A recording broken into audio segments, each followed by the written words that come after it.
Hi everyone, good afternoon and welcome to Science with Mama J. Today we're going to be demonstrating chemical batteries. Now I did get part of this already started so that the video isn't too long, but basically what we're doing today is we're creating a chemical battery using an electrolyte. The electrolyte in this case is salt and some hydrogen peroxide. And we have four different types of metals here. We have copper, magnesium, and zinc and iron.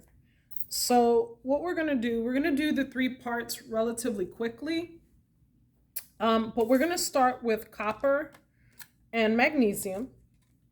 And the goal is to make this small motor turn. So I'm going to go ahead and I'm going to clip the leads to the copper wire into the magnesium strip.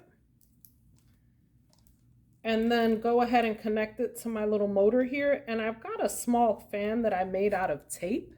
So we're gonna see if we can get that fan to turn. Okay, and you've got to make sure you've got a really good grip on, and we can see that it's trying to move here. We want to make sure that we've got a really good grip on the metals and a good grip on the motor. And there you go, the motor is going. Okay, so after doing that part, the next thing we're going to look at is effects of different types of metals. So we're going to go ahead and leave this connected, but we're going to disconnect the copper and the magnesium. And I'm going to take the magnesium strip out and I'm going to go ahead and I'm going to put zinc. Okay. So putting in the copper and the zinc, I don't even see the motor flinching. I can feel a little bit behind it, but I really don't see much flinching at all.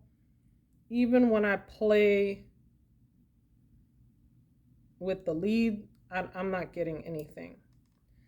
Okay. So I'm going to go ahead and I'm going to switch the zinc. And I'm going to do copper and iron.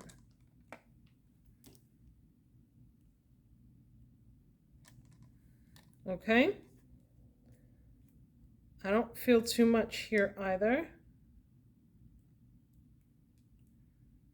But again, let me adjust to make sure I have a full connection. The leads are so tiny here on the motor that you want to make sure you have a full connection. And I'm not really feeling anything either. So then, now that I've done everything with copper, I'm going to go ahead and I'm going to do magnesium and iron. Okay. Oh, and I immediately saw something happen as soon as I triggered the magnesium. Okay. I had to give it a little push, but as you can see, the motor is turning all on its own. All right, so then we're going to take a look at iron and zinc together.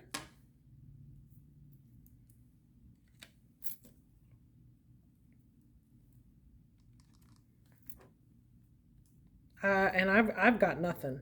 I've got no reaction at all. Okay, so now I'm going to take a look at zinc and magnesium.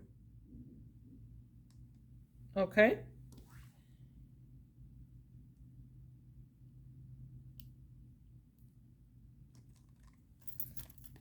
And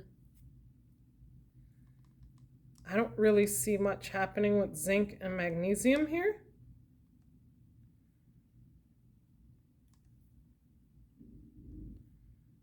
I don't feel anything in the motor. It feels very weak, like I can push it easily enough, but it doesn't do anything. Okay, so now we know that zinc hasn't really been very helpful. So we've tested all of the metals against each other.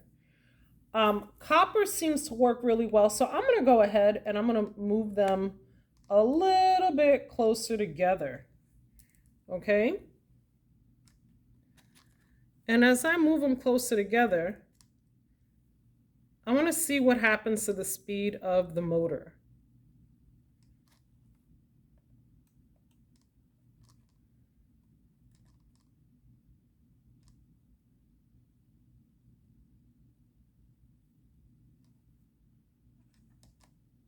So the motor seems to be getting faster.